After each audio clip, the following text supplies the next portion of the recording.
Today's daf is daf Chaf Gimel, and we begin with the Mishnah. Ha'isha shenodra min Nazir, after she took her neder for Nazirus, so ha'isa shosa b'yayin mitam, she violated the Easter of Shasiyas Yayin mitam lemesim, and all this was deliberate harezus ofeges es harboim. Now, there doesn't seem to be any chiddush in this part of the Mishnah, but rather the Mishnah is an introduction to what's going to come later on. And that is, Hefer Labaila. Now, she went ahead and violated her Nazirus. Unbeknown to her, her husband was Mefer HaNazirus. And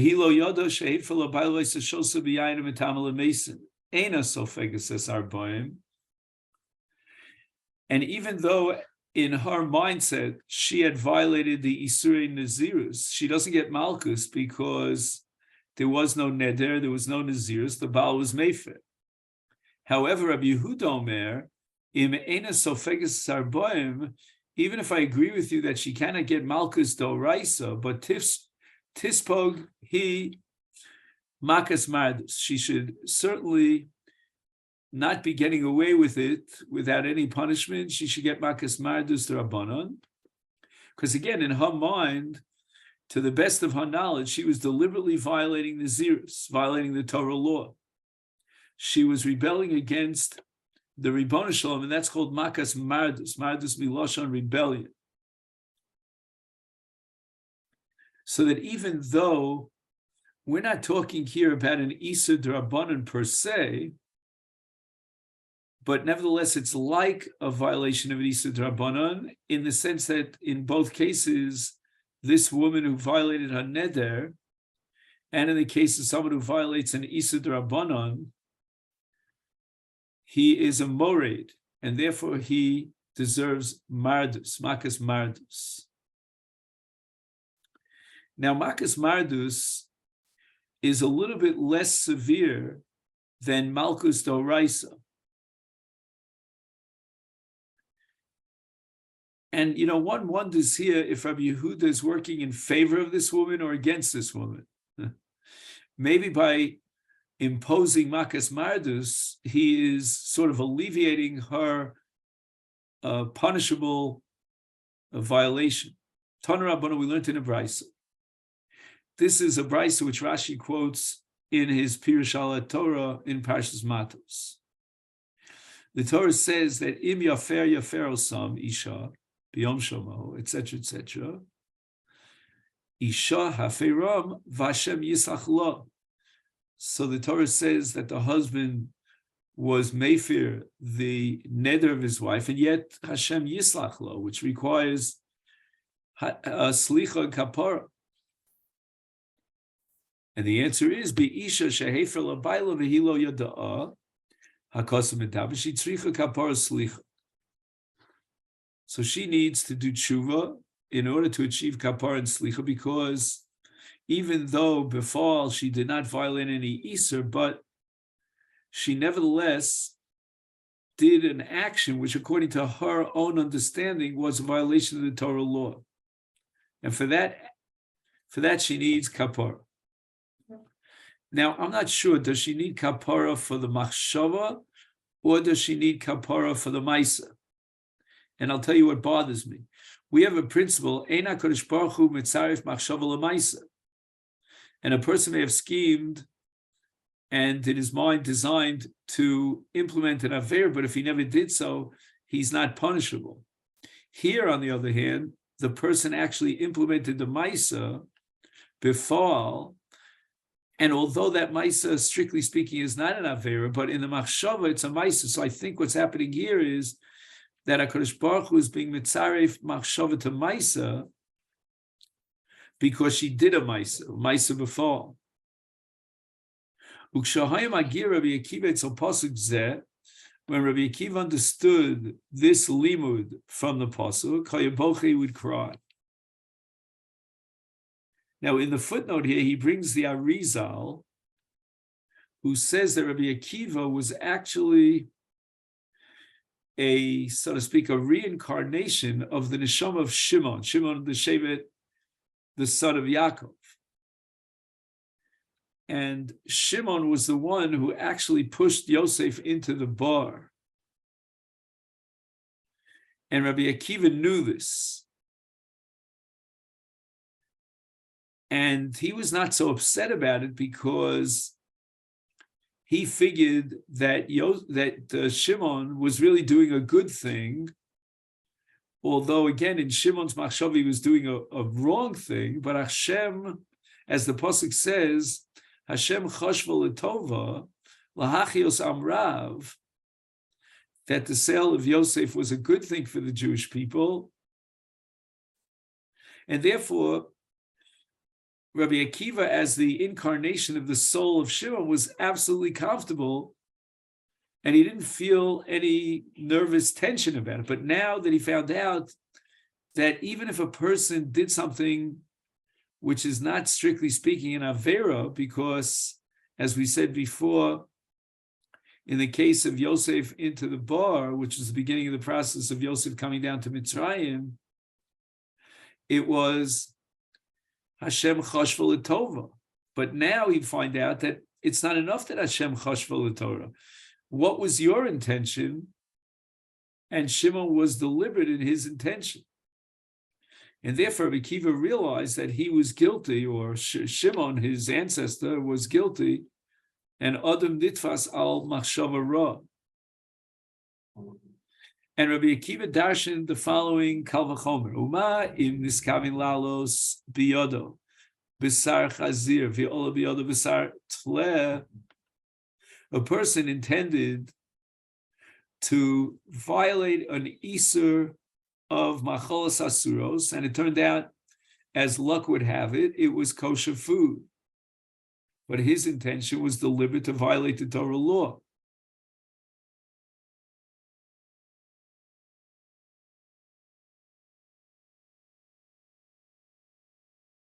And already, for that intention to violate the Torah law, which expresses itself in a ma'aseh of achila, he will be punished, and therefore he needs slicha kapara. Is amaskavi lalos biyodo b'sar chazir v'yola biyodo b'sar chazir alachas kama v'kama.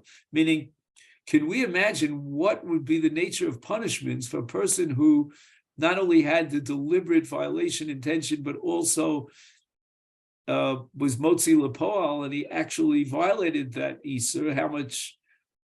How much is the severity of such a punishment in comparison to someone who at the end of the day he ate kosher food? And if in the case where he had the machshava ra, even though the ma'isa was a ma'isa of achilas dvarim amutarim, he still needs kapara. How much more so someone who was motzi lepoal, he actualized his intention, and he violated the Torah law as he had intended to do so. So you need kapara on machshava and on ma'isa. So the Achronim raised the following objection. We know there's a parsha called Shogeg. So why does Rabbi Akiva have to derive from this kal v'chomer of miskaven, lechol, basar, chazir, etc.?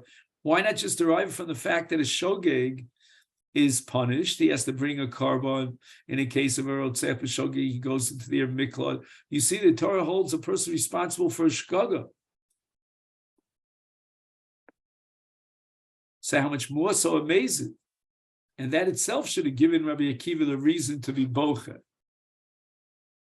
But the answer is offered here by the Ben Ish Chai, that here we're talking about a case where, because he was in a sakana, he's permitted to eat basar isur. However, at that moment, he had a taiva to eat the basar chazir. He was allowed to do so because it was a pikuach nefesh situation, but he had in mind the taiva of eating basar chazir. He got lucky, and also biyado, Besar tle.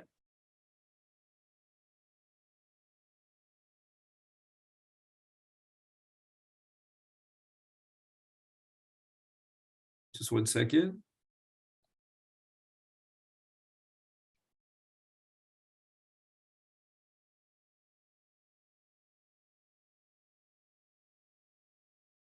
Let me read it once more. Be'ofen shemachma sakana mutar lo lechol basar isur ve'osa shanis ava lebasar chazir uposhat yodo ve'olsa biyodo chaticha hasur v'yochla. I don't know how he's fitting this into the Gemara's language. The Gemara says also biyodo b'sar tle.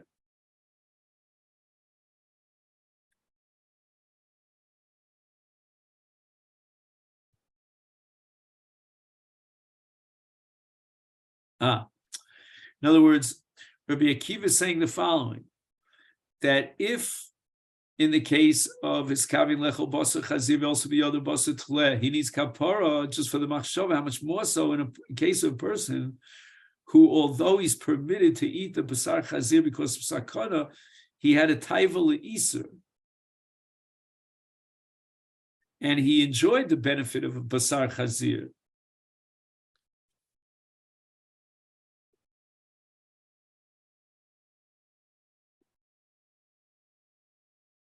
We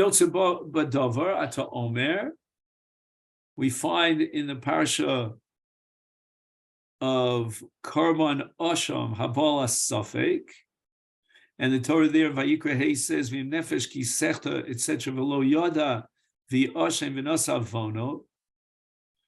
So he's not sure whether or not he violated an Isur.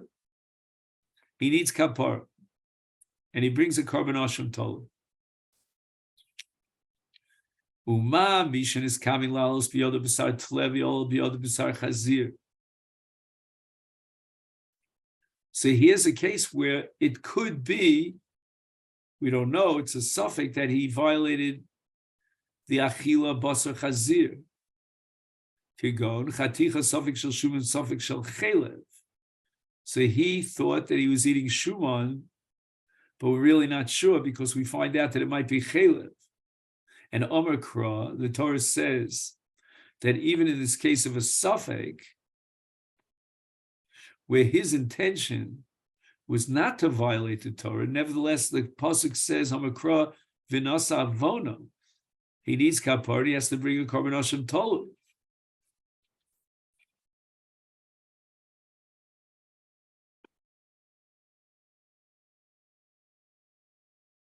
So his kavanah was to eat a davar mutar, and instead he came up with something which is a suffix.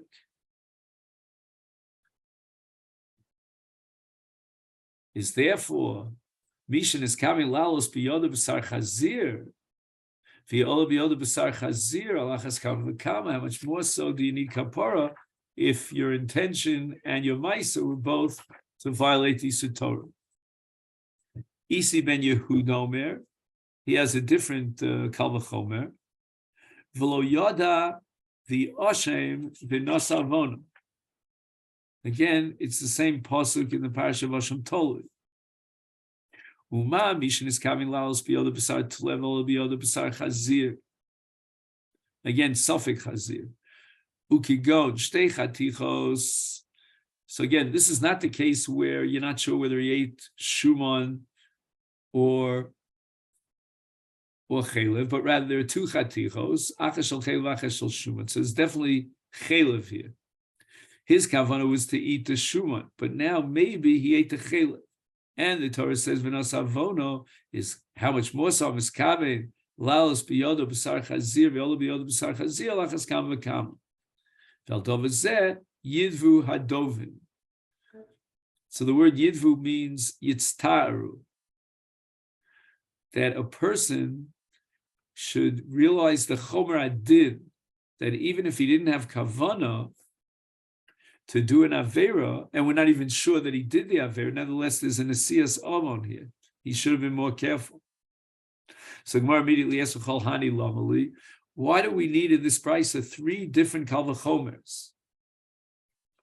And the Gemara asks, tzrichin, we need all 3. If we would only had the Kal V'chomer from the case of a woman whose husband was made for Nedarim and she didn't realize that and she violated the Neder.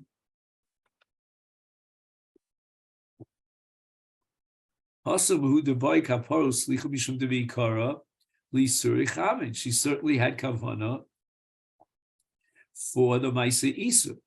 She didn't know that her husband was made for Nedarim. She had full, deliberate intention to violate the Isur Nazirus. But I might think, Aval, Chaticha, Safik, Shalchelev, Safik, we don't know the nature of this Chaticha. And the Le'ateri Chaven, his kavanah was to eat Shuman, which is Davar Heter, not to eat Chelev. Is Lo Boi Kapar Slicha. I might think that there's no need for Kapar in that case, because there was never an intention to violate the Isur. And therefore, we have that second Kal V'chomer to teach me that even in this case, there is still a necessity for kapar. V'yitmar hada, and if we had this last Kal V'chomer from a case where it's a suffix chelev suffix shuman and it needs kapara, that's only in that case the ika isura, meaning there's a very very strong 50% possibility that he violated the isur v'achilas chelev.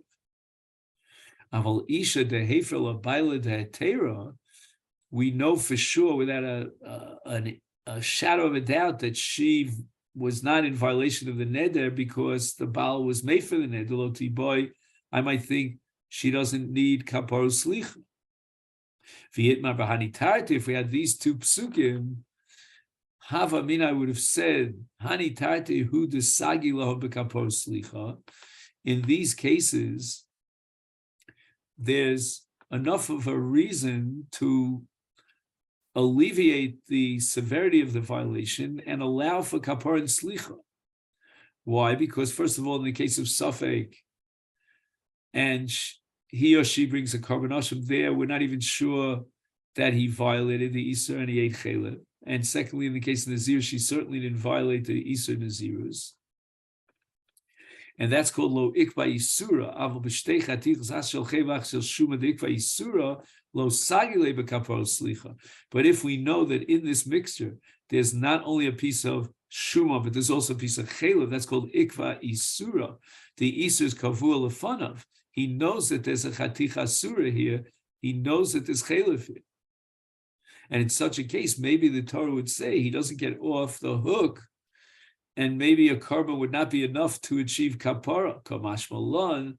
That's what the Bryce wants to teach us, the lo shna. So it comes out like this. You know, each Kal V'chomer comes to be machmir on the one before, meaning that, let's say, for example, there's a possibility that he actually ate chelev, whereas in the case of Nazir, she definitely did not violate the Isur, and the Kamash Malin is that no, even in that case, she needs kapara. But the last Kal V'chomer is Lakula.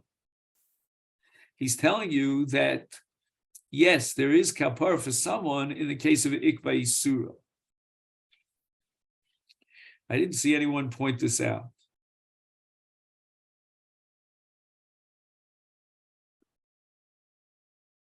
Now, there's another sugya in Krisus that's relevant to this, because Rabbi Yehuda in Krisus is of the opinion that if there's only one chaticha, we don't know whether or not it was the chaticha that he ate was shuman or chelev. He's not chayav and Hashem told. Our Gemara is not going according to Rabbi Yehuda. Okay, now we begin an agadata that'll take us for the balance of today's daf. Omar Rabba Bar Bachanam Rabbi Yochanan. My dechsiv, a pasuk in Hosea Novi, ki yesharim darki Hashem v'tzadikim yelchu bam, uposhem yikashlu bam. And the implication is that both the tzaddik and the poshea are going down the same road. And yet one is yelchu bam and the other is yikashlu bam. So what does this mean? How could it be possible they're both going down the same road, and for the tzaddik it's a good thing, and for the posheh it's a bad thing? And we'll answer this as Rabbi with a mashal. Both would barbecue their Pesach. Echad achol shum mitzvah, ve'echad achol shum achila gasa.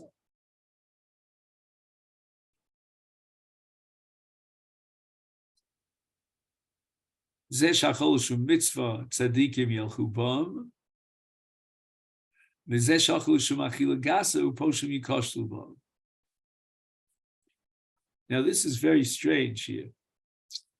It says that echad achol l'shum achila gasa shelo ayora ev v'lo hois achilosol l'teyomon.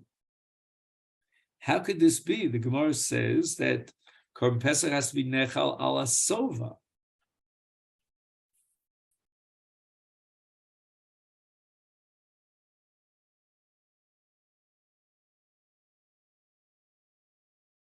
So how can you call him a poshea? So there are a number of answers to this question. I'm going to just mention the Meiri's answer. He says, Masha Pesach nechal ala sova eina pirisha ochel zos achar shu savea. It doesn't mean that you should eat the Korban Pesach after you're fully satiated because zu achila gasahi, but rather kavana lachila shetashlim esviyoso. In other words, he's almost at the point of svia. He hasn't passed that point. When he eats the Korban Pesach, he'll be totally savea. Whereas this fellow is totally savea, and he's just eating it l'teyomon.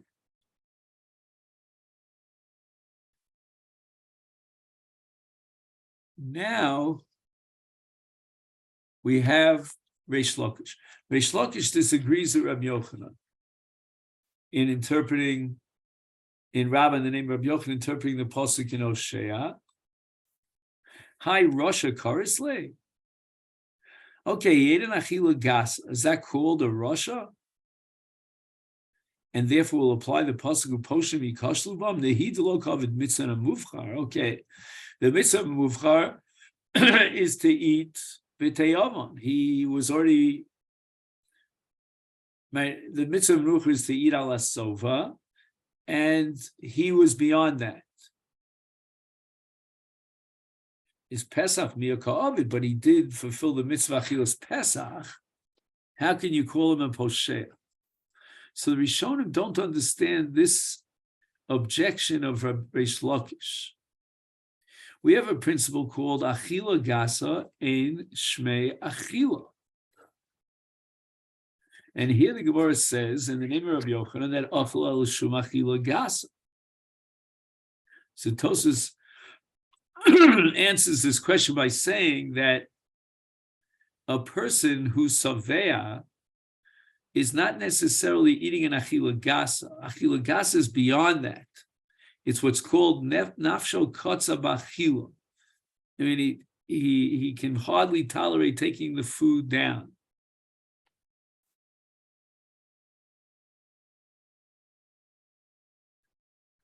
But the Rosh is not happy with Tosas because he says that Poshim Yikoshlu Bam is not talking about a case of nafsho kotza. Poshim Yikoshlu Bam sounds like he's really enjoying the Korban Pesach. So the Marsha says the following: Mashmos hakosavi sheba oso maisa sadikim yelchu bo Poshim Yikoshlu. V'ha'ochel k'shenafsho kotza Eino nikra ochel mazik, v'yafat tzadik eino makayba ze mitzvah.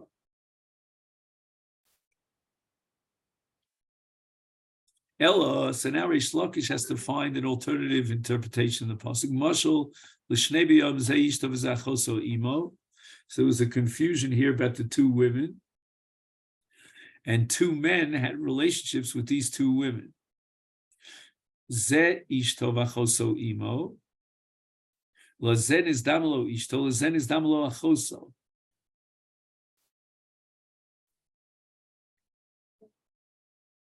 So he's in a dark room with his wife and his sister.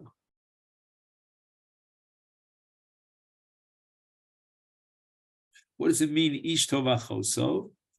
Is ze ishto vachoso imo, vize ishto vachoso imo. So each one had his wife and his sister, but one of them had relations with his wife, and the other one had a relation with his own sister, which is an Isakaris. Zeshet is damlo ishto tzadikim yelchu bam. Zeshet is damlo achoso uposhem yikoshlu bam.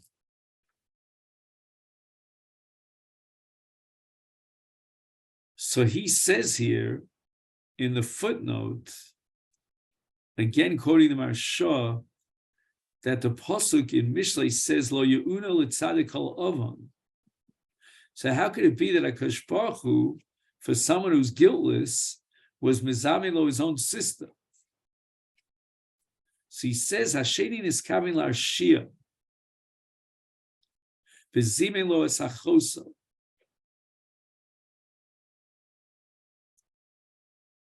Yesh mevarim sha'af shu shogeg nikar poshea ki vadai choto mikodem ez a chet adoma lezeh b'mezid v'lachein nichshal b'shogeg b'yisur chamu. In other words, it must be in the hashgacha of Hashem, divine providence, that he had in the past violated a severe isur b'mezid, and now HaKadosh Baruch Hu gave him a kishalon b'shogeg of an isur that's even more severe.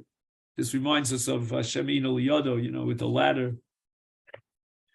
So the Gemara asks me, Domi, Anan Kamrin and Chado Derech. So we're looking for a pshat in the pasuk where they're both going on the same derech, they're doing the same ma'isa. Halcha shnei drachim. Here, this one had a relationship with his wife, and the other one with his sister.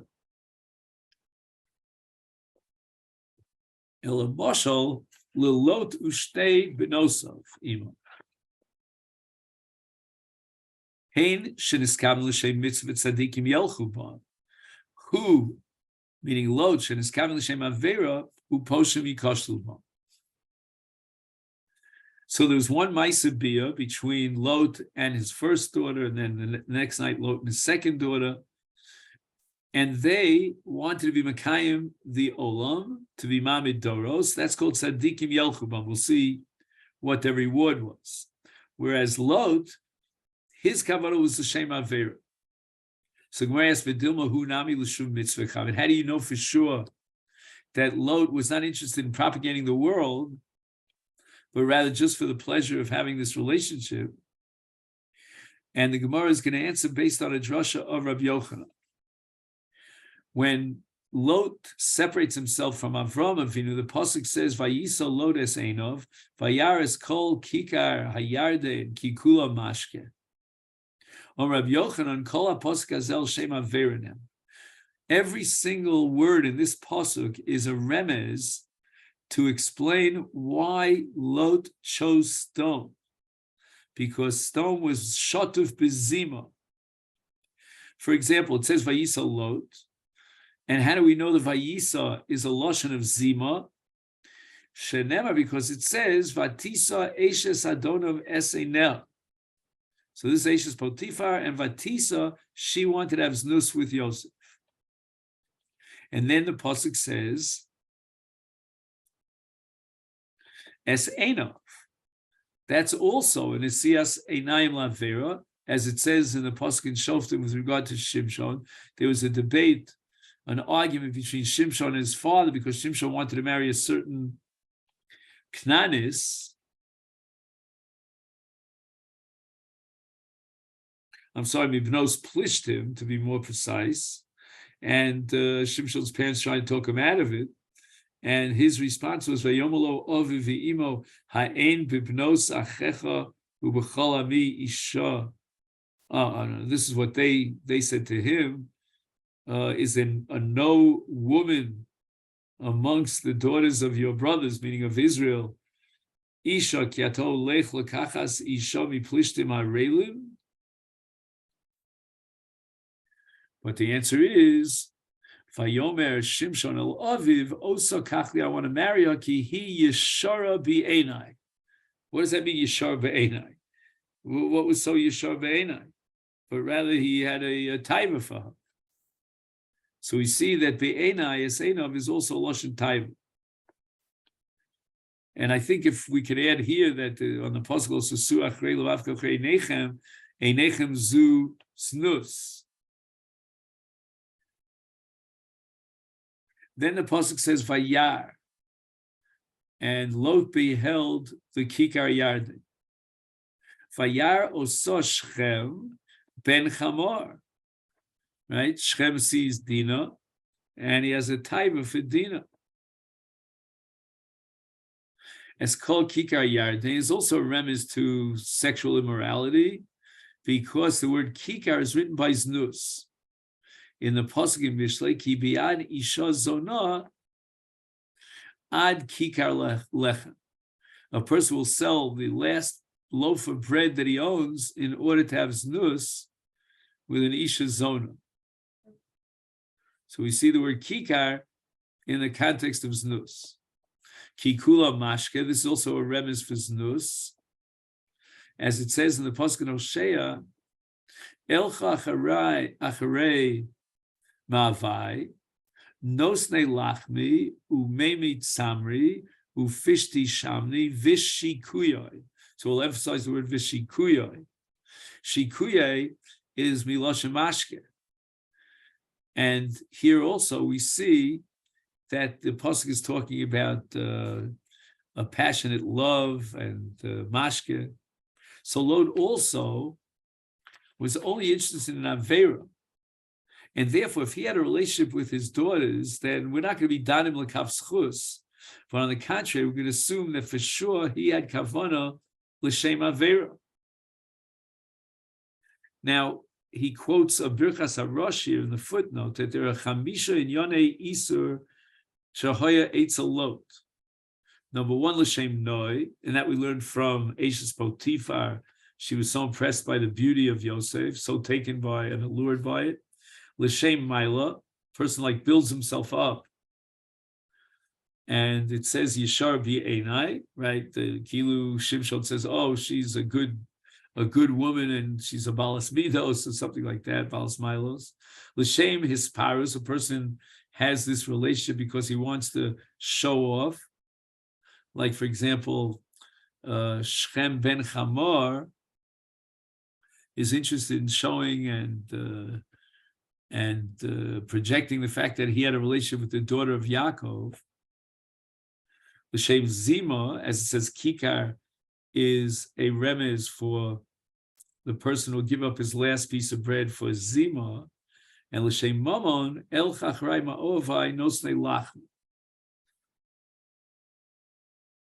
In fact, the Gemara, how can you tell me that Lot had kavana for rishus for hamenus honest? He was drunk, and if he was drunk, he didn't have his mind about him. How can you tell me that I kavana l'shem Avera? And the Gemara answers, Tana Mishum of Yossi, Berebi Chanina, Choni, that in the case of Bnos Lot, it says in the pasuk, Yoda b'shichva uvekuma. And the word bekuma, lama nakud alvav ubekuma shel bechira. So we're talking about the first night with the older daughter, and it says ubekuma. And there's a nakuda on the vav, on top of the vav nakuma, which indicates that it's as if you take out the vav. And if you take out the vav, then you read it as bikuma.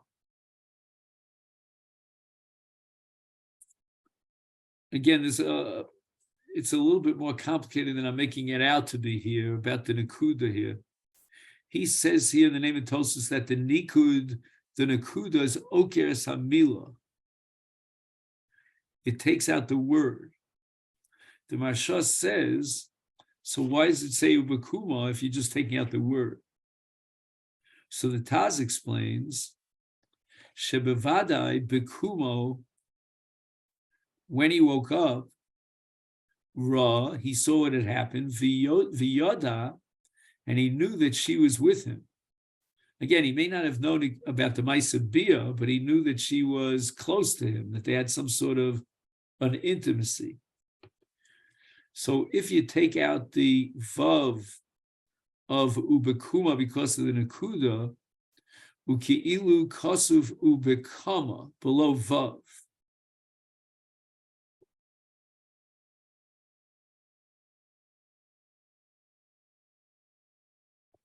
So as if to say, that if I understand this correctly, that lo yada b'shichva, he didn't know about the Masechet, but ubekuma, when he awoke from his state of intoxication, then he did know. And that's what the Gemara says, b'shichva lo yada, but bekuma yada. He knew about bekuma, which means as if they had some sort of intimacy, some sort of close relation.